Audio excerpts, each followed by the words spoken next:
So I want to talk about new worshipping communities. It's a bit of a buzzword at the moment, isn't it? There's a lot of talk about this. So Workstream 3 have been looking at this. What's their thinking at the moment?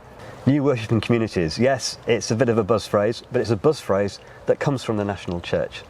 They've got this ambitious target as part of the National Church's vision to have 10,000 new worshipping communities established by 2030. Now, that sounds quite a challenge until you realise that there are about 12,000 parishes across England, so that's one new worshipping community per parish. So that's a much more achievable thing. How could we, in our local context, create one new thing where we've got new people worshipping in a new context or in a new way? Why do we want to do new things?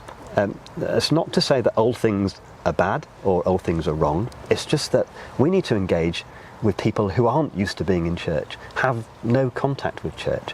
And so, and in many ways have voted with their feet. They don't find what goes on in our worshipping communities attractive. They don't understand it.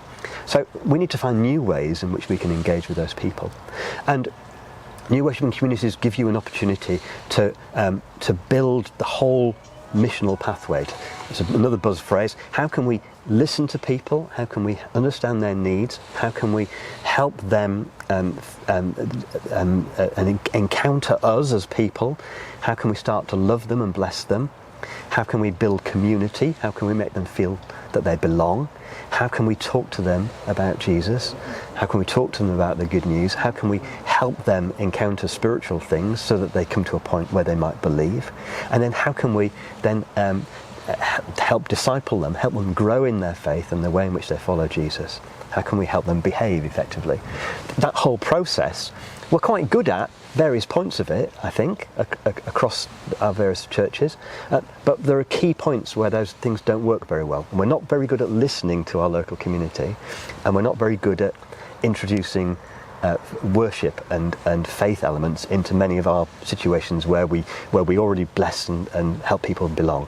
And a new worshipping community is often a way of resetting that, being able to say, we're going to set something new up that's going to have all of those things in place from the start. So we're going to start by listening to our local community and the needs that they have, and we're going to have something about worship and about faith involved at the beginning. So there's no bait and switch process going on where people feel, oh, you're suddenly talking about God when I was coming along to this group, and it was. So that's why we're focusing on new worshipping communities. We see them as a way in which we can create something new that engages with new people in a new way.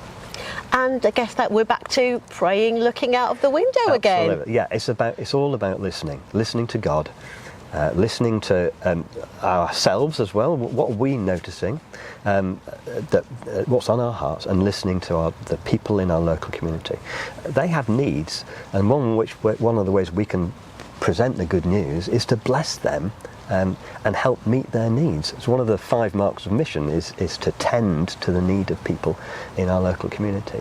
Another way is to treasure the environment in which we're in. So joining with people who are already campaigning about the climate challenge and our eco issues. That's a way in which we can come alongside those people who are already passionate about it. Well, we're passionate about it as well.